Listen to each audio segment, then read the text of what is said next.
vamos a presentar la revista Punto de Partida, que es esta y que seguramente ustedes ya tienen en sus manos. Les cuento para quienes no les sea tan familiar el proyecto. Punto de Partida es una revista que ya lleva más de 55 años circulando. Se inició en 1966 como un proyecto de Margot Glantz y Garzón García Cantú, justamente como con la intención de que sea un espacio de expresión literaria principalmente, pero también artística, gráfica, de los jóvenes. Y pues así se ha mantenido durante estos 55 años, más de 55 años, pues justo también adaptándose a cada época, a cómo cambian las generaciones, cómo cambia el temple de las juventudes. Y en esta época los dossiers se coordinan a través de un tema, de un eje temático. Lo que proponemos es un tema que creamos que va a llamar la atención de los universitarios justamente, que sea un tema, no sé, en boga, que se haya discutido mucho, curioso, pero también cosas como muy cotidianas, ¿no? Justamente la cotidianidad es el eje editorial de este año. Empezamos con un número dedicado a los objetos, que pues justo los objetos nos rodean absolutamente en todo momento. Y el siguiente número es este, que es dedicado al agua, y el agua pues también es un elemento y un tema que nos rodea y del que dependemos pues para existir, ¿no? Y pues justamente, bueno, les doy la bienvenida primero a Michelle Trujillo Cruz, Marisol Luna Sapiaín y Ulises Flores Hernández. Ellos son colaboradores de este número. Y bueno, la intención de este número pues es retomar un tema perenne, pues en la literatura, en las artes, en el pensamiento filosófico de la humanidad, en la ciencia, ¿no? O sea, el agua siempre ha estado ahí desde, no sé, en Tlaloc, en Heráclito, en todos los mitos fundacionales de las culturas del mundo, siempre ahí ya sea un dios o la humanidad misma surge del agua, ¿no? Entonces la intención de este número era pensar cómo las generaciones de ahora, nuestros coetáneos, pensamos qué es el agua para nosotros. Y fue un número, bueno, es un número que tuvo una respuesta muy, muy amplia. Es interesante porque lo convocamos antes de que sonara tanto este tema de la crisis hídrica. Entonces tiene un poco de eso, que es algo pues evidente, es inevitable porque es algo que nos está preocupando, no es novedad, pero ahora nos está inquietando un poco más. Pero también fue un número que se nutrió de perspectivas del agua como metáfora, como espejo de lo humano, pero también como un espacio, un ecosistema, un elemento que da lugar a diversas emociones humanas, ¿no? A la aventura, a la nostalgia, a la ansiedad, a la relajación también, ¿no? Al desahogo. Entonces, pues bueno, el agua es un punto en el que convergen muchísimas cosas y pues nada, para que conozcamos un poquito de este número, vamos a platicar con ellos tres. Y yo quisiera empezar contigo, Michelle, justamente pensando en esta cuestión de que el agua es espejo de lo humano, ¿no? Tanto de sus virtudes como de sus vicios, de lo no tan bueno, ¿no? Y tú en tu texto, que se llama Emerger del estanque, que es un ensayo, haces como un mapeo de las asociaciones simbólicas y culturales a lo largo de muchas expresiones literarias entre la mujer y lo acuático, ¿no? Las figuras femeninas mitológicas y diferentes expresiones como en, no sé, en las aventuras de navegantes, mitos y leyendas donde están las nereidas, cosas así, ¿no? Entonces yo justo quería preguntarte que nos cuentes cómo has tú encontrado que se manifiestan estas asociaciones entre ciertos rasgos que se asocian a las mujeres, ¿no? Como quizá también tengan que ver con estereotipos, y por qué se sostienen, por qué continúan, digamos, estas asociaciones. Me voy a acercar el micrófono, no sé si me escuchan. Sí. Bueno, aquí, mejor. Antes de iniciar, bueno, quiero agradecer aquí la invitación y estar sentado con los otros colaboradores de la revista y también al público por haber decidido entrar a este evento después de estar aquí. Acá afuera está Villoro, entonces seguramente pues muchos se detuvieron por ahí, pero bueno. Sí, lo que me preguntabas, este texto, como que la génesis fue que cuando hice yo la tesis de licenciatura, yo me dediqué a investigar las imágenes poéticas del agua en la prosa de María Luisa Bombal. Y ahí leí pues artículos, cosas, ¿no? Y el enfoque que daban era como muy sesgado y que vinculaba el agua con lo femenino. Y entiendo las interpretaciones que muchas fueron como el feminismo de los 80s y que ayudaron mucho a dar visibilidad a ese tipo de textos, pero todos se volvieron repetitivos en algún punto. Entonces dije, bueno, o sea, está muy bien y está muy padre este análisis, pero ¿qué más? No creo que todo el imaginario en torno al agua tenga que ver como con lo femenino y que ellas corresponden exclusivamente a ese lugar. Y me apoyé en ese momento en diccionarios sobre símbolos y vi que sí todo estaba muy ligado a lo sociocultural, ¿no? Como el agua es una herramienta de trabajo doméstico, digamos, por decirlo de algún modo, y quienes trabajan en lo doméstico son usualmente las mujeres. Esa es la primera asociación inmediata que hay en todas, bueno, no en todas, pero pues como en esos diccionarios de símbolos que decían con base en los maoris o los mayas, o sea, todos eran más o menos en esa línea, pero uno piensa, ¿no? Pues hasta qué punto eso sigue siendo vigente, y creo que eso es lo que trato de explorar en este texto, porque muchos son conocimientos heredados y muchos, como lo decía, ¿no? Las primeras líneas del texto los escuchamos en casa y están bien, o sea, no son incorrectos, pero hasta qué punto siguen siendo vigentes. Y eso es lo que básicamente hago. En el texto veo como, bueno, intenté, ¿no? Nunca son verdades absolutas, cómo el agua y lo femenino se han representado tanto en la literatura, en las artes plásticas, y de qué manera se ha visto como con otros ojos, ¿no? A partir de una crítica más, no diría feminista, pero simplemente de aparatos culturales, ¿no? Creo que tiene que ver, por ejemplo, con esto que también tú narras, ¿no? Que es que muchas veces las grandes aventuras, que son como el tema de grandes obras literarias relativas al mar, por ejemplo, pues los navegantes son hombres, ¿no? Los protagonistas de esa historia son hombres, ¿no? Entonces se me hace interesante cómo haces este análisis de que, bueno, si ellos son los que narran, si ellos son los que tienen esa experiencia, pues eso deriva en esa es su perspectiva de cómo plantean a las mujeres, ¿no? Entonces también en tu texto tú haces como este giro de, bueno, ¿y qué pasa cuando son las mujeres las que tienen la experiencia sobre el agua, ¿no? Cuéntanos un poco de esas experiencias desde la mujer que nos narras ahí.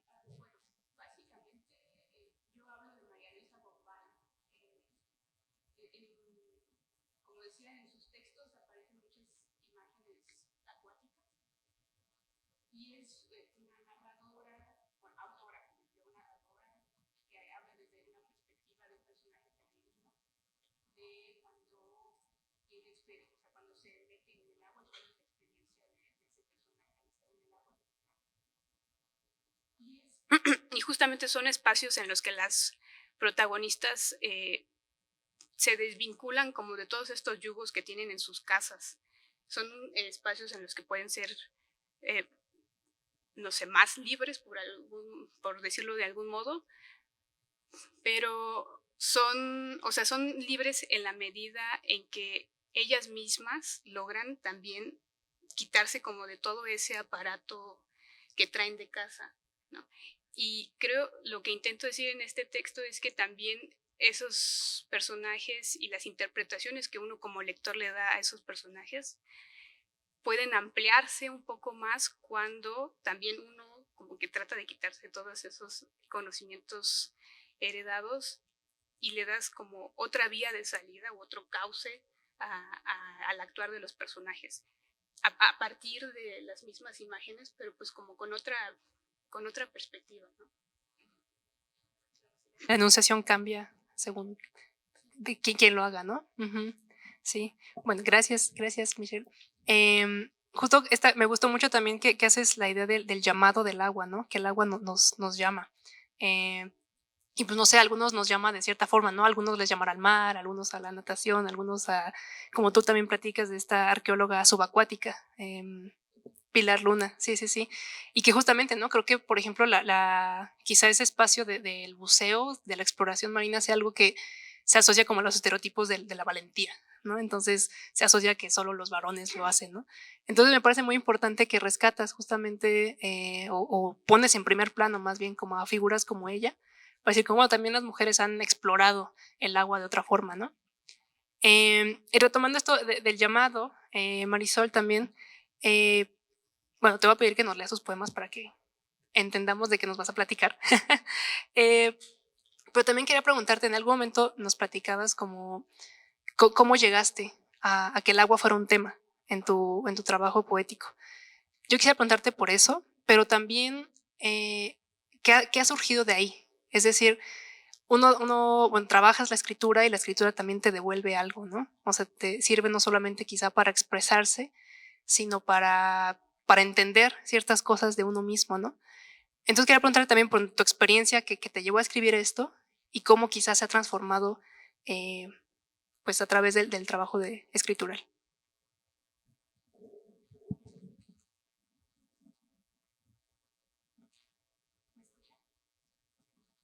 Creo que no.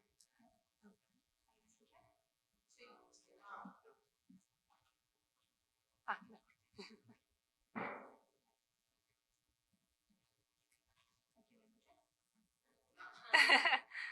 Hola, hola. Perfecto. Bueno, en principio, gracias a todos quienes estén aquí. Gracias a Aranzazú por la generosidad. Gracias a Carmina Estrada por la dirección de esta maravillosa revista, pues que aborda un tema tan decisivamente coyuntural. Voy a leer los poemas que me pregunta Aranzazú. Bueno, estos poemas se llaman, es una colección, son solamente 2 poemas que tienen el título de Ahogamientos. El primero se llama Del sueño y otras muertes y dice así. Soñé, madre, un naufragio la otra noche. Se alzaba la blancura de las aguas sobre nuestro rostro, hídricos, los gorgoritos, brumosos de ahogamiento, no me dejaron despertar. Y el segundo se llama Apnea y dice así. Habrán sido 10 kilómetros en mar abierto, el braceo fatigó mis fuerzas, el aire extraviado en sus caminos, y otro cuerpo se abrió paso por mi boca. Entró inasible el cauce por mis labios, irrigó con desespero mi laringe, anegó mi tráquea, y busqué otra vez el aire con las manos, mientras en cada pulmón se volvían manglares mis alvéolos. Una con el agua, amniótica, estoy lista para mi alumbramiento, a quién sabe dónde.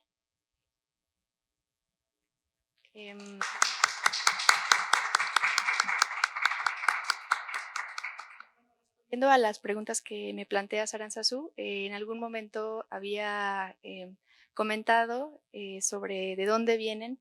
Creo que el lazo más fuerte que encuentro entre la poesía y el origen de esta poesía tiene que ver con la natación.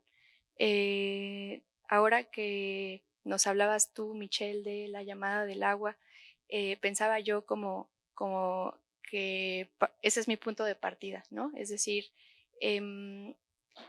siempre el ejercicio de la natación me resultó altamente estimulante en términos de silencio, es decir, de lo que no se percibe estando debajo del agua y de lo que sí se percibe que tiene mucho que ver con la voz propia, ¿no? Es decir, estás concentrado en ciertos ejercicios, pero tan adentro tuyo estás que estás poniendo mucha de tu atención en ti mismo.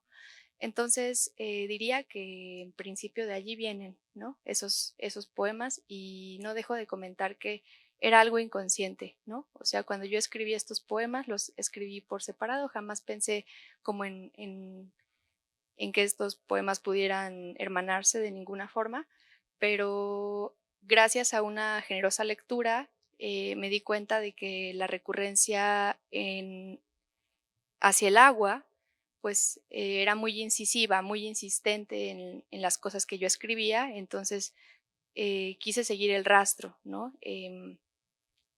Pues del tema. Y respecto a la segunda pregunta que me planteas, ¿qué ha surgido o cómo me he transformado yo también a través de detectar en mi escritura el tema del agua? Pues quiero ser absolutamente honesta y decir que más que nada me ha arrojado un hallazgo creativo, ¿no? Es decir, que pues siempre es revelador saber qué cosas te interpelan y por qué te interpelan, ¿no? Eh, Eso, esencialmente. No sé, está fijo. Gracias, Marisol. Sí, sí, justo a mí me gustó mucho esta resonancia que hacen entre tus poemas, bueno, lo que nos cuentas ahorita y también lo que comentabas, Michelle, ¿no? Como que el agua es un espejo, ¿no? En el que nos, o sea, no solamente en el que vemos nuestro reflejo, sino que al adentrarnos a él también nos devuelve cosas de nosotros mismos, ¿no? Em, y también quería preguntarte, Marisol, sobre, o sea, pensando que nos comentas que ha sido como un tema que te ha llamado a explorarlo más. En estos poemas que nos compartiste, la experiencia principal es como el ahogamiento, ¿no? Como el miedo de no salir o no despertar, la clausura que se siente de la garganta, ¿no? Y hay otras, quería preguntarte justo si había otras experiencias relacionadas a ello que estés trabajando en otros poemas, quizá no los que están aquí, sino si la exploración acuática, digamos, está tomando otros lados.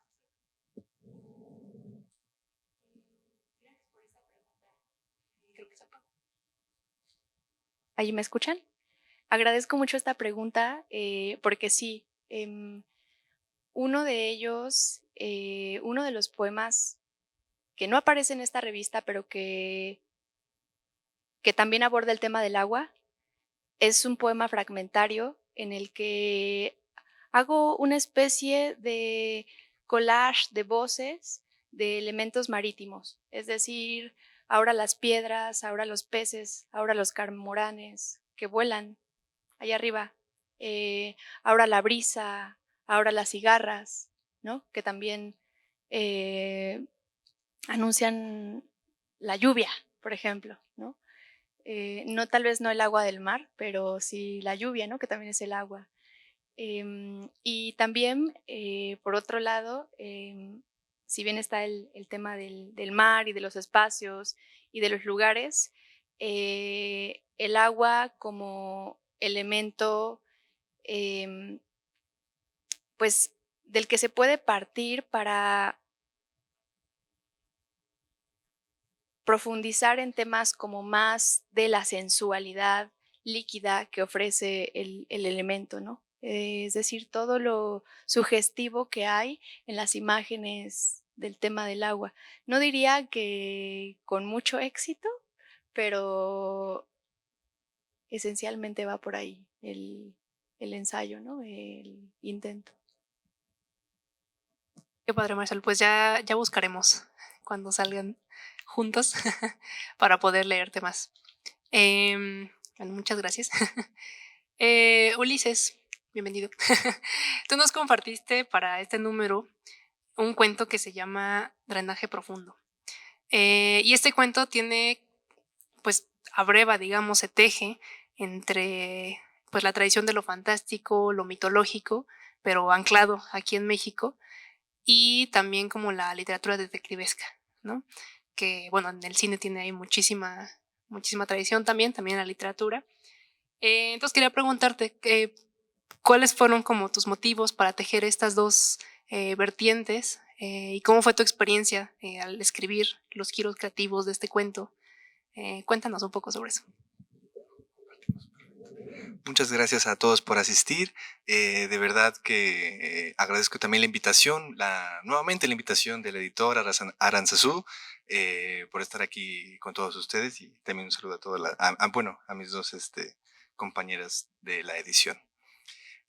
Respondiendo a las preguntas, bueno, realmente a mí siempre me había cautivado o siempre me había interesado mucho el hecho de rescatar la mitología o la cultura prehispánica que pues nos atañe a todos. Me hizo un poco de curiosidad que en la anterior presentación, que fue en el Festival del Agua, en el Instituto de Ingeniería, tenían como símbolo, como imagen, tenían a Tlaloc, si mal no me equivoco, pero era un Tlaloc muy bonachón, muy amistoso, con su playerita de la UNAM, pero a decir verdad, digamos que el personaje, bueno, o la figura, la deidad, que pues nuestros antepasados veneraban, pues era una deidad a la que se le rendía tributo por medio de sacrificios y que, bueno, distaba a lo mejor de la imagen de bonachona, ¿no?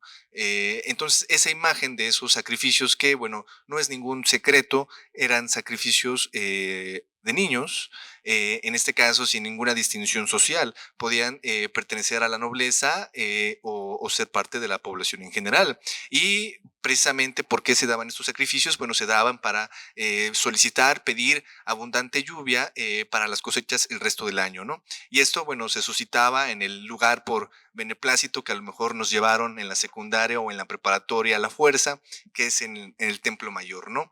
En esta figura que a lo mejor algunos han visto, que es el Chacmol, este personaje que está con un tazoncito casi en el centro, que era en donde se depositaban los corazones de los niños. Entonces, eso realmente es, bueno, me era algo de impacto, era algo un poco fuerte, y me parece que con el tiempo se ha ido diluyendo, pues, ese tipo de sucesos.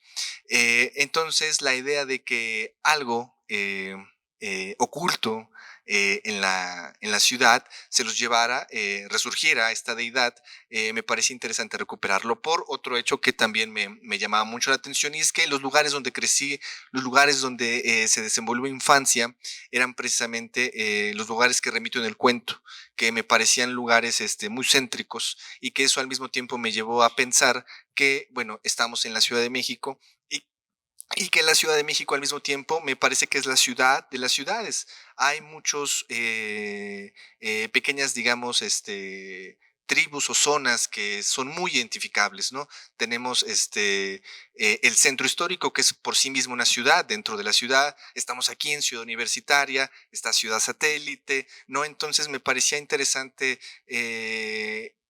crear una historia donde la Ciudad de México fuese un personaje dentro de esta pues cosmogonía que es pues, la Ciudad de México, ¿no?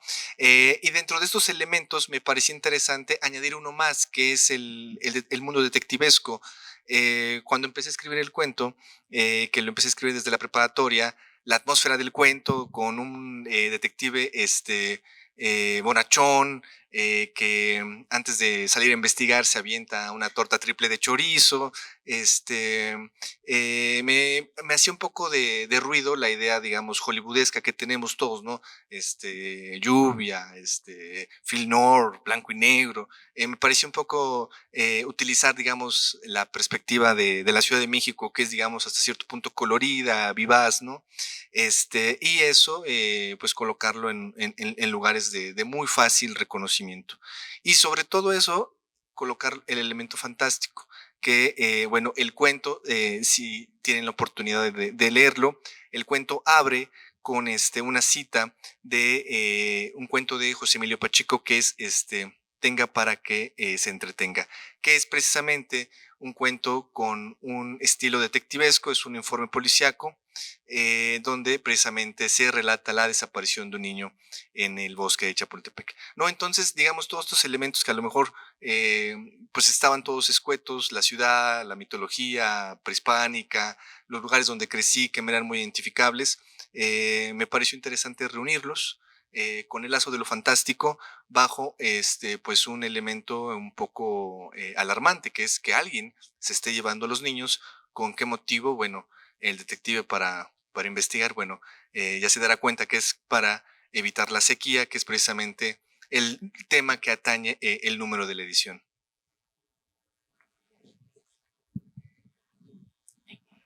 Gracias, Ulises. Sí, a mí me gustó mucho cómo construyes todo el escenario, pues chilango, digámoslo así. O sea, porque sí es muy del Distrito Federal, ¿no? No es del hashtag CDMX.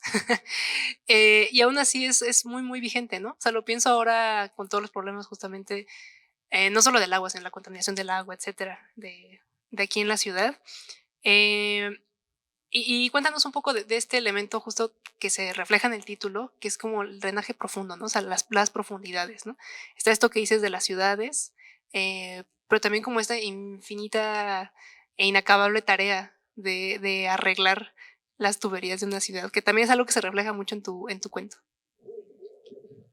Sí, de hecho, bueno, siendo muy puntual, bueno, el cuento de Drenaje Profundo, el título, Drenaje Profundo, también proviene de un interés que, que me subcuyó mucho tiempo, que es el hecho de, pues, nuestro sistema lacustre. Realmente, pues, es una cuestión un poco, exorbitante el hecho de que históricamente estemos fundados sobre un lago, ¿no? Es una cuestión fangosa, es una cuestión, pues, de ingeniería quizá no muy viable, pero pues aquí estamos, ¿no? Entonces eso me llevó a pensar el hecho de que hay un mundo debajo de nosotros, precisamente refiriéndonos recordando que Juan Villoro estuvo o está hace un momento aquí con nosotros en la apertura de la fiesta. Él tiene una frase en su libro El vértigo horizontal que dice, la Ciudad de México es el cielo del metro. Y es verdad, porque el metro debajo de nosotros, pues es una ciudad en sí misma, ¿no?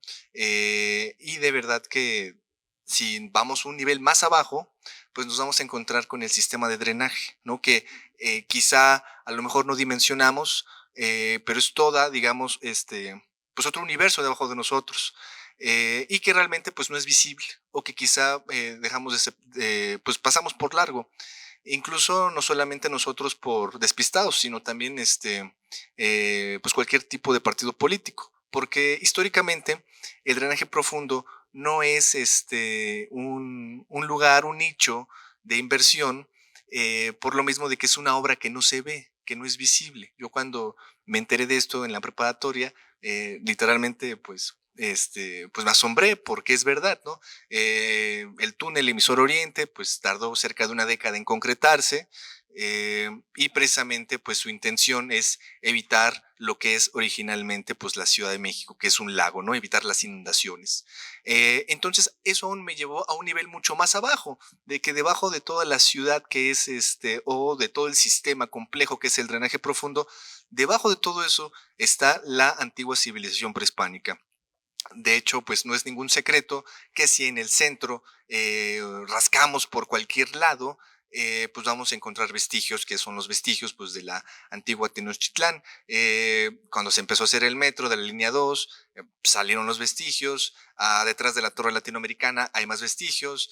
En Tlatelolco construyen una nueva plaza y dejan un cachito sin tocar porque hay vestigios. Entonces, realmente esas diferentes capas, esos diferentes mundos que han existido o que existen sobre nosotros, me parecía muy importante rescatarlos porque quizá visiblemente pues se pierden, digamos, en la urbe o en la locura que es pues la capital por encima de nosotros, bueno, sobre nosotros o en nosotros, ¿no? Entonces, esos diferentes niveles pues se encuentran en el cuento y se encuentran precisamente en una cuestión de regresar a lo fantástico, no darles una mirada pues ordinaria, sino ver lo local o lo común, o intenté que lo cotidiano se viera pues influido por lo fantástico o lo maravilloso, como bien podremos encontrar en algunas otras lecturas de literatura fantástica, y sobre todo pues combinar, como he comentado, todos estos elementos con pues el elemento pues de una criatura, ¿no? Que bueno, ya verán si leen el cuento que efectivamente pues algo se los está llevando y que precisamente pues viene de todos estos subniveles que están debajo de nosotros. Creo que es esto que comentas también de la superposición de mundos, de ciudades, como de existencias, em, es algo que también se aborda en uno de los textos de la revista, que es la entrevista de Lía Montiel Nepote, ¿no? Ella hace una entrevista a la artista colombiana Adriana Salazar Vélez, que es artista e investigadora, ¿no? Entonces, ella tiene un libro que se llama Enciclopedia de las Cosas Vivas y Muertas sobre el lago de Texcoco, ¿no? Entonces ella se hace esta pregunta sobre las huellas del agua, ¿no? O sea, pensando justamente que construimos sobre, se desecan los lagos, etcétera. Y dice, bueno, es que quizá el agua se desaparezca, bueno, no desaparece, ¿no? Sino se transforma en otra cosa, se va o se conduce humanamente hacia otros lugares, pero no desaparece, ¿no? Entonces, si no desaparece, ¿qué huellas nos deja? O sea, ella se pregunta, ¿qué huellas nos deja? Y entonces, ¿cómo convivimos con esos rastros de donde hubo agua, de donde hubo vida, ¿no? Y también nos platica cómo hay como toda esta dicotomía entre lo inerte y lo vivo, ¿no? Entonces, a lo vivo, como es lo que más se asocia a nosotros, a lo humano, lo que más nos podemos identificar, es lo que lo que se rescata, ¿no? Y entonces nos cuenta cómo la categoría de lo inerte se vuelve una categoría pues más bien utilitaria para decir, bueno, no está vivo, no merece, no tiene la misma dignidad, digamos, que lo que sí lo está, y entonces podemos aprovecharlo, ¿no? Entonces se vuelve esta bomba de tiempo que tiene que ver con los drenajes, que tiene que ver con las formas en las que nos relacionamos con el agua también, de bueno, si eso inerte lo seguimos ocupando y gastando y conduciendo a nuestro placer y a nuestro beneficio, pues a dónde nos va a llevar, ¿no? O sea, tenemos el hundimiento de la ciudad, eh, la falta del agua, que justamente me gusta que Adriana en la entrevista dice, es que el agua no nos estamos quedando sin agua, no, más bien hay que preguntarnos a dónde la estamos llevando o a dónde no estamos permitiendo que se transmine para que la podamos ocupar, ¿no? Bueno, ese es otro de los textos que me gustaría invitarlos a leer de este número. Y bueno, antes de seguir, quisiera también preguntarles a ustedes si quisieran comentar algo de más de sus textos o de los textos de alguien más, bueno, de entre ustedes. Sí, claro, claro, Michelle. No, creo que no. Con el pasado. Yo voy a cambiar la frase cuando dicen yo más que una pregunta tengo un comentario, yo más que un comentario tengo una pregunta, porque creo que lo que hace la revista, pues es que yo me preparé más como de este lado, o sea, creo que en esta nueva línea en la que se publica ahora más en línea y uno ya no tiene los ejemplares en la mano, me parece, voy a decir, pues muy bonito que cuando uno publica sus primeros textos los tenga en la mano, ¿no? O sea, cuando son como los pininos de uno, los pueda ver impresos en una revista que aparte estaba viendo que tiene un tiraje de 1000 ejemplares, ¿no? Bueno, o sea, sé que en las revistas, otras revistas de la universidad, no sé, como la revista de la Universidad de México tienen como 4000 ejemplares o la Como Ves 4500 por algo ahí. No sé, yo de todos modos pienso que es un tiraje bastante generoso para difundir la literatura que escriben pues la comunidad universitaria, ¿no? Eso es por un lado. Y lo otro es que la pregunta, bueno, hice más comentario que pregunta, ¿no? La pregunta es, o sea, ¿qué hay detrás de toda la labor editorial para que salga una revista bimestral así, ¿no? Porque, como tú dices, esta tuvo mucha convocatoria, ¿no, hija, no? O sea, dictaminar, o bueno, no sé si dictaminar, elegir qué textos van a ser publicados. Y yo no me quiero imaginar la cantidad de correos que hay que contestar todos los días, porque cuando ya va saliendo bueno, ya se va a publicar este número, ya se va a la imprenta, ya tienes que estar preparando el otro, ¿no? Son de esas dudas que no había dimensionado, porque uno ve muy bonito su texto publicado, pero dices, bueno, para que esté así publicado y así de bonito, tiene todo un trabajo editorial detrás. Y eso es lo que yo quisiera rescatar ahorita en este marco pues del libro y la rosa, que sí se trata de difundir la literatura, pero pues también hay todo un trabajo detrás de los libros y de las revistas sobre eso. Michelle, muchas gracias por la pregunta. Bueno, pues primero creo que sí es muy importante comentar que es un trabajo a muchas manos, ¿no? O sea, detrás de esta revista pues sabemos todo un equipo que entre todos pensamos y peloteamos las ideas, ¿no? O sea, los temas se proponen, pero también es como, bueno, cómo quedan, si se encadenan uno con el otro, cómo responden a una línea editorial o no. Y también de repente plantearnos como ideas de, o sea, por ejemplo, en esta línea de lo cotidiano, ¿no? Como, ¿esto sí puede ser cotidiano o no? ¿O por qué podremos hacerlo cotidiano? ¿No? Que también es algo que nos permite jugar, que nos da la libertad de elegir los temas, ¿no? Como darle un tinte distinto a algo que quizá no lo tenía. En cuanto al proceso, pues, bueno, justo nosotros lanzamos una convocatoria, bueno, ustedes lo saben porque llegaron así, pero para los que nos están conociendo, siempre en nuestras redes que pueden encontrar acá, lanzamos una convocatoria cada 2 meses, eh, comunicándoles el tema que va a venir del siguiente número.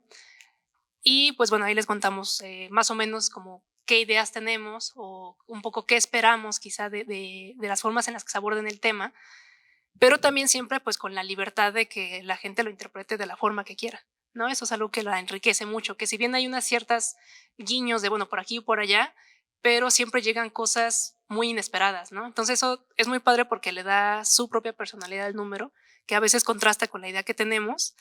Y pues finalmente ese es el objetivo, ¿no? Que sea como una muestra del pulso de la generación, ¿no? Que sea como, bueno, quizá yo o el equipo estamos pensando por acá, pero ustedes están pensando también por allá, ¿no? Entonces eso creo que lo construye muy, muy padre. Eh, y pues sí, los correos en el trabajo editorial siempre son infinitos. Y porque además es algo que se va trabajando, ¿no? O sea, creo que ustedes como escritores lo saben, los textos pues no se acaban necesariamente, ¿no? Uno los ve y dice como, ay, puede cambiar esto, ahora me gustaría que fuera distinto. O como decías Ulises, ¿no? Como, bueno, lo escribí en una época en la que yo pensaba que las imágenes detectivescas eran así, pero ahora en este presente pueden ser distintas, ¿no? Entonces, así como ustedes, pues también uno los va pensando, ¿no? Entonces, de repente, no sé, por ejemplo, hay dudas que te quedan de un texto y dices, a ver, dejémosla que repose y leamos después más adelante o les preguntamos, ¿no? Como, oye, ¿tú cómo ves esta frase? Creo que se puede entender por acá o por allá. Y pues es siempre mantener como esa correspondencia con los autores, ¿no? Porque finalmente, pues parte del trabajo editorial, del cuidado editorial, pues es también acompañarlos a ustedes, ¿no? Que siempre sea como que luzcan mucho, ¿no? O sea, de por sí la selección de los textos ya es como, esto quiero que lean, ¿no? Esto quiero que se comparta, estas preguntas que ustedes están poniendo o estas experiencias, eh, esto es llevar a primer plano a otros autores, ustedes lo están haciendo y pues también es esa cuestión de elegir, eh, pues que continúe su camino, ¿no? Comunicativo y creativo. Y pues eso, creo que eso es parte de, sí. ¿Algo que quieran contar? ¿No? ¿Cómo vamos? Bueno, nada más tenemos unos minutillos más. Quería saber si alguien del público tiene alguna pregunta para nuestros autores, sobre la revista, sobre sus experiencias con el agua, algo que quisieran platicar o preguntarnos.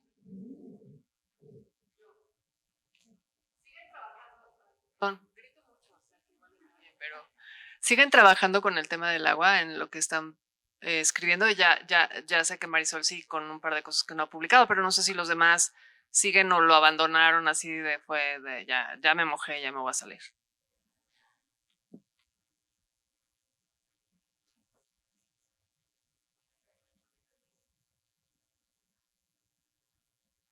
¿Aquí? Bueno, he estado sacando notas y algunos borradores sobre la relación entre la música y el agua, también relacionado pues, con María Luisa Bombal, ¿no? Creo que es de ahí de donde ha surgido todo y eso es lo que ando trabajando, pero pues ahora falta tiempo, ¿no? Para terminar de escribir. Bueno, realmente también hilándolo con el trabajo editorial que se realiza en Punto de Partida, es lo que yo comentaba hace un momento. El cuento lo escribí pues literalmente hace varios años y precisamente la perspectiva que yo había puesto en ese cuento era una atmósfera húmeda, era una atmósfera con mucha lluvia, pero realmente cuando vi la convocatoria me di cuenta que podía trabajarlo al tiempo que corremos ahora, que es precisamente un tiempo de sequía, un tiempo de incertidumbre hídrica, que creo que es la manera en la que se ha perfilado la edición, ¿no? O sea, ¿qué vamos a hacer con todas estas interrogantes del agua, con el aumento de la temperatura? Y me pareció interesante cambiar esa atmósfera, volverlo un lugar, el cuento, una atmósfera calurosa, una atmósfera donde se perciba que no, más bien que había problemas de agua, ¿no? Y eso se da con el trabajo editorial. Yo creo que ambas partes se nutren cuando se publican estas convocatorias. Eh, Realmente el cuento tiene un final, por decir así, funesto o funesto para el personaje, ya ustedes lo juzgarán. Pero realmente me di cuenta que muy concretamente con este cuento y con este personaje, que podía yo cambiar ese final y que precisamente pudiera trabajar el tema del agua en otros trabajos, en otros cuentos o quizá en otra aventura de este personaje. Yo creo que a veces se da con un poco de facilidad que un detective, tenemos los detectives de la literatura como Hercule Poirot, de Agatha Christie, el famoso Sherlock Holmes de Arthur Conan Doyle, ¿no? que tienen varias historias, y me parece que desglosar en otras aventuras donde tenga que ver el detective con el problema del agua, hilarlo en otros proyectos. He concebido quizá algunas líneas de una novela donde precisamente se vea más fuerte el problema del agua en la Ciudad de México. Yo creo que es un tema muy rico y es un tema muy vigente. Lastimosamente, el hecho de que pensemos en una Ciudad de México sin agua, en la literatura a lo mejor funge como un medio reflexivo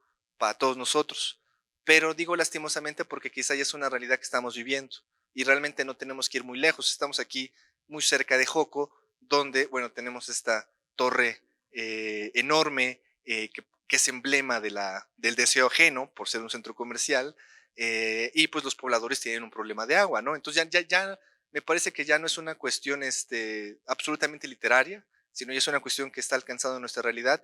Y yo creo que pues si existe alguna labor de parte de todos nosotros, pues es concebir historias que sí vayan con este hilo. Yo creo que pues vimos la convocatoria, enviamos nuestros trabajos, pero sí me parece que en el futuro sería interesante lanzar otras propuestas que perfilen ese tema, ¿no?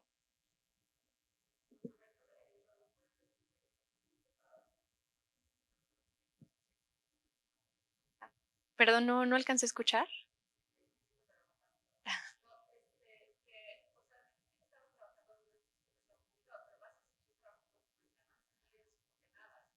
Sí. Eh, bueno, mi búsqueda, comenté al principio, era inconsciente. O sea, como que yo no me había dado cuenta de que estaba abordando el agua con distintas líneas en distintos textos. Entonces, una vez que me di cuenta y me hice consciente de que ahí estaba presente en todos lados, pues me di un poco la tarea de reunirlos y, y bueno, para mi lectura de la convocatoria, el envío estaba pensado en ese sentido. Algunos poemas no quedaron como fuera de esta selección, pero más allá de eso, creo que es algo pues insistente, ¿no? Diría vital, como, y también hablaría de una inquietud poética, ¿no? Como hablar de un tema sin hablar de un tema, ¿no? Como recurrir a él, pues como inquietud, más que nada. No sé si resolví la pregunta. Gracias, Marisol. Pues sí, eso va a ser un tema, es un tema, ha sido siempre un tema que nos ha acompañado a la humanidad y que ahora, como dirían los jóvenes, nos respira en la nuca y no va a dejar de hacerlo, ¿no? Entonces, pues sigámosle la pista a Marisol, a Michelle, a Ulises, sigan buscando qué escriben. Y bueno, nada, los invito a que le echen un ojo al número completo. Lo pueden descargar también en línea. Además de esta revista impresa, también Punto de Partida, el proyecto tiene un proyecto hermano que se llama Punto en Línea, que es una revista digital miscelánea, que esa no tiene restricción de edad. Es algo que característica Punto de Partida, que son de hasta 35 años y es temática. Y Punto en Línea no tiene restricción de edad porque justamente uno comienza a escribir en cualquier momento de la vida, ¿no? Entonces también hay que dar espacio para ello. Los invito también a que vean la parte gráfica de la revista, la portada de Mandy Lunares que nos acompaña acá, pues es maravillosa, refleja mucho de cada uno de los textos. Tenemos collage, pintura, técnicas mixtas también. Un cómic, también la revista tiene una sección de narrativa gráfica, no dejen de echarle un ojo.